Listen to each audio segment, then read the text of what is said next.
El 12 de agosto del año 30 a.C., los soldados de Octavio irrumpieron en las estancias de Cleopatra VII, la última reina de Egipto, y encontraron un escenario conmovedor. La reina yacía sin vida en su cama real, con una de sus doncellas muriendo a sus pies y la otra a punto de desmayarse mientras le arreglaba la diadema. Los soldados intentaron reanimar a la reina, pero fue en vano, ya que las 3 mujeres se habían suicidado. En el brazo de Cleopatra había 2 pequeñas marcas, lo que llevó a pensar que había muerto por la mordedura de un áspid, aunque algunos creían que había tomado algún tipo de veneno. Sea como fuere, el suicidio de Cleopatra resultó ser una victoria póstuma, ya que Octavio no pudo llevársela con vida a Roma y exhibirla de manera humillante en su triunfal procesión tras la conquista de Egipto. Marco Antonio, el amante de la reina, se había salvado del mismo destino al suicidarse unos días antes. El destino de Cleopatra y Marco Antonio quedó sellado en septiembre del año 31 a.C., cuando su flota fue derrotada en la batalla de Actium por el ingenio del general y mano derecha de Octavio, Marco Agripa. Cleopatra regresó a Alejandría, su capital, y poco después, Marco Antonio se reunió con ella. El ambiente cortesano que había surgido en torno a la ostentosa pareja decayó rápidamente ante el miedo de su inminente caída en desgracia. Los días de diversión y juerga en la sensual Alejandría, cuando se hacían llamar los inimitables, quedaron atrás. Sus tropas y partidarios desertaron en masa, y solo quedó con Antonio un círculo de amigos fieles que se cambiaron el nombre por el más apropiado de compañeros en la muerte. De hecho, a medida que Octavio se acercaba a Alejandría, Marco Antonio y Cleopatra comenzaron a considerar seriamente quitarse la vida antes de ser capturados. A pesar de la atmósfera descorazonadora, por un momento Cleopatra consideró la posibilidad de llegar a algún tipo de acuerdo con Octavio. Él sin duda exigiría la muerte de Antonio, el único rival que amenazaba su supremacía en Roma, pero quizás podría hacer un acto de magnanimidad y perdonar a la reina Cleopatra y a sus hijos. Sin embargo, el obstáculo insalvable fue Cesarión, el hijo que la reina había tenido con Julio César, ya que resultaba demasiado peligroso como rival de Octavio en el futuro. Por lo tanto, el nuevo hombre fuerte de Roma se limitó a responder de manera ambigua a las embajadas enviadas por la reina egipcia, al mismo tiempo que su ejército avanzaba sobre Alejandría.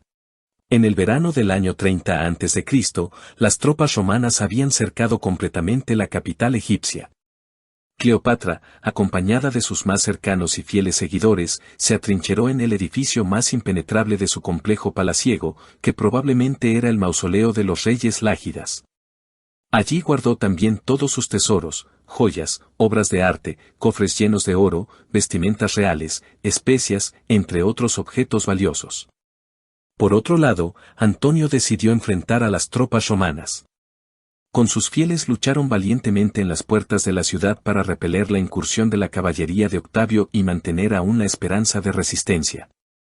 Sin embargo, la flota de Antonio se rindió, o mejor dicho, cambió de bando al de Octavio, lo que provocó la deserción inmediata de la caballería. Abatido por la situación y afectado por el rumor repentino del suicidio de su amada reina, Antonio decidió quitarse la vida con su espada, acompañado de un esclavo de confianza.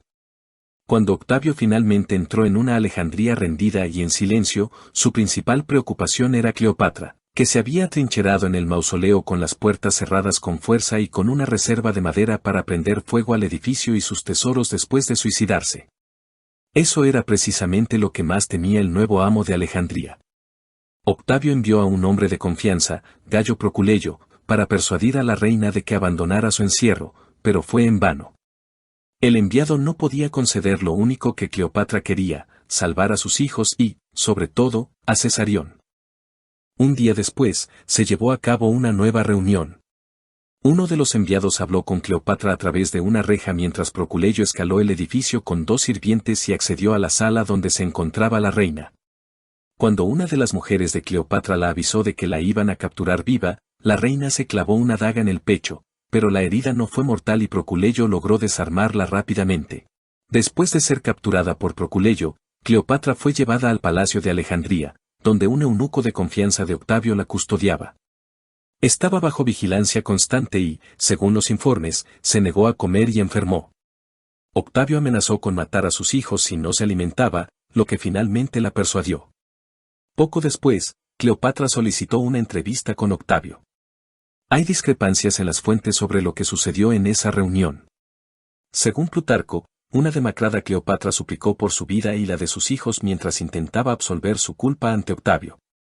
Sin embargo, Dion Casio describe a una reina digna y vestida de luto, aún de irresistible belleza, que intentó seducir a Octavio como había hecho antes con Julio César y Marco Antonio.